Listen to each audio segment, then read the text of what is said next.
Hi, I'm Ralph, and this is my kitchen. Today, we're talking about something that I know all of y'all have encountered at one time or another.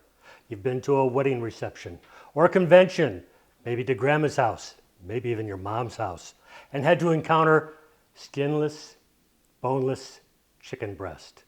You know, that tough, chewy, dry, stringy piece of meat. I don't know why people make you go through that, but today I'm going to teach you how to cook skinless, boneless chicken breast better than your mom. Starts out with the chicken breast. Now, I've already done 3 of those here, but you start out with filleting the chicken because as you can see, you've got a thinner side and a thicker side. We want to try to get it all more even. If you look into the chicken breast, you'll see there's a lot of tendons that are connecting things in here.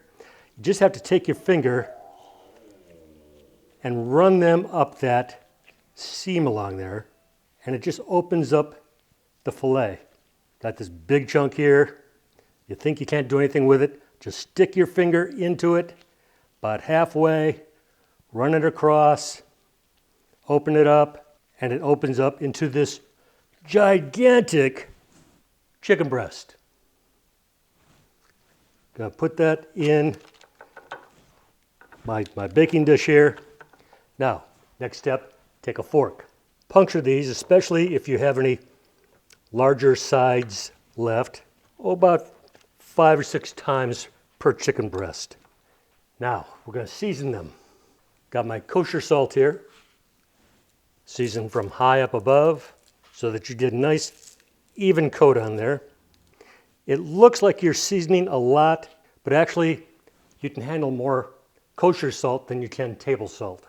Now the next step, we're going to be letting this season for about the next 45 minutes to 8 hours. So this is a great dish that you could, put together first thing in the morning, put it in the refrigerator. When it's time to come home, it's going to be ready for you. So right now, I'm going to be putting it in for 45 minutes, and I will be back with you for the next step in 45. See you then. Okay, I'm back. They've been in the refrigerator for the last 45 minutes. Now that salt, it's basically putting the meat into a process of osmosis. It is drawing moisture out of them and at the same time reabsorbing some of that moisture back in. But right now, before I put them into the oven, I want to basically kind of pat them dry because I want them going into the oven good and dry. Now I've got the oven set at 275 degrees. That's a pretty low temperature, and that's because what we're doing here is a modified reverse sear method. Modified because the next step is I'm going to be covering these with foil. Sometimes you go on a camping trip or out with the Boy Scouts for a little, meal in the woods or something, and they take some foil, they wrap up the meat, the vegetables, and they kind of fold it all together and they put it there over the fire. They do that because it's basically steaming the whole meal. In this case, we're going to be steaming the meat, and that's going to be preserving all that moisture. Normally, if you just put these things into the oven or cook them up in a fry pan, all the moisture from the chicken is escaping. We're trying to trap all that moisture right there next to the chicken breast. So I'm going to be putting these into the oven right now for about the next 30 minutes. What our goal is to get them to a temperature of about 145 degrees at the thickest portion. We're pulling it out of the oven at about 145. Then we're going to be putting it on the griddle, or you can put it in a skillet, and you're going to be finishing it. You're going to be searing it just like you would a steak in a regular reverse sear. So let's put this in the oven and we'll be right back. Okay, we're back. I've just taken the chicken out of the oven. It does not look like it's anywhere near done, but that can be a little fooling because when I check this thick part of the fillet, it's reading about 159. And remember, we're about to grill it, so the temperature is going to be going up even higher. But first, we have to coat them. Now I've got some melted butter here. I've got a little bit of flour. The recipe for this will be down below. I've got some cornstarch and some pepper. Now the purpose for this is the flour and the cornstarch will be combining together and they interact with each other, and that will help create a little extra browning, but it's also going to help seal the meat and keep the moisture inside. So I'm going to be coating the fillets with this before putting them onto the grill. Okay, we've got it. The oil is smoking, so I know it's good and hot. Start putting the fillets on. Now we're going to be doing these for about 2 minutes.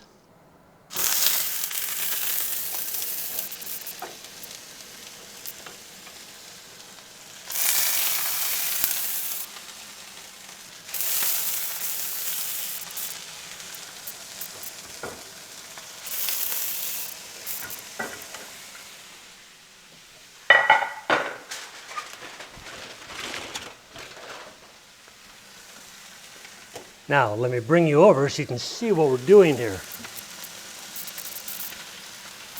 There you go. Now you're going to be grilling them for about 2 to 3 minutes on this side. We're going to do that on about a medium-high heat. After we flip them over, we're going to reduce that down to a medium heat.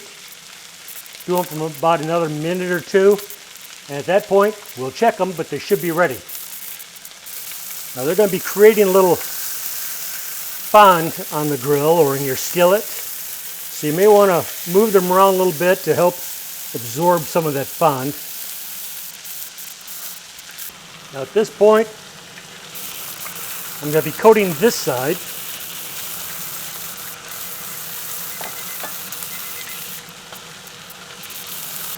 Now it's basically just enough for 4 fillets. Time to flip them over.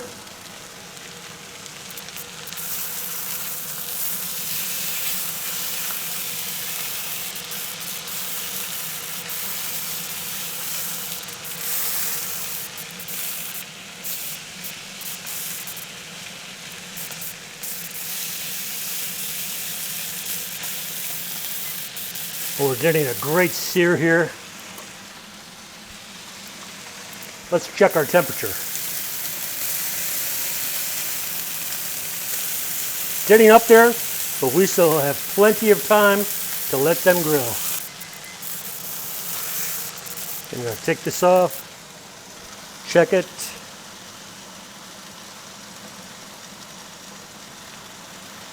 Oh yeah, that's looking great.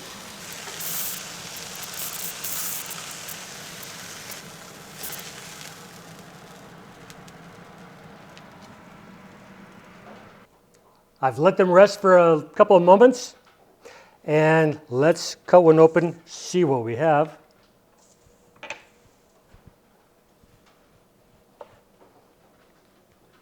That's cutting very nicely. Let's try that. You've got to see what I'm tasting here.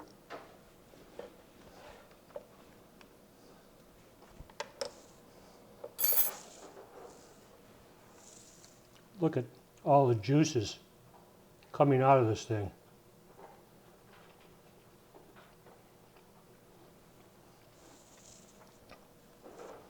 That is unbelievably tasty. This is not your typical wedding reception chicken. It's not like you got it at mom's or grandma's house. This is an awesome, skinless, boneless, juicy breast of chicken. But I'm going to kick it up one more notch. It's good, it's juicy, but what if I added some marmalade that I just heated up in the microwave? Only takes about 15 seconds. Spread that all across the top. Put it maybe on a bed of rice. You're going to have something like this. So how would that taste? Let me spread a little bit out here.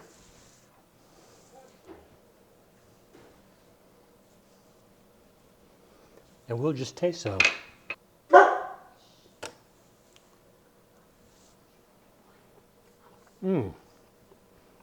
That is incredible. Since it's marmalade, you've got a little bit of that orange zest in there as well. And it just adds a certain pop to that. You are going to love this. Your family's going to love this. Gunner's going to love this in a second. But with that said, I will catch y'all the next time. If you're thinking about it, give me a like down below, maybe a subscription, maybe notification, and I will see you soon. Bye-bye. Gunner, come on.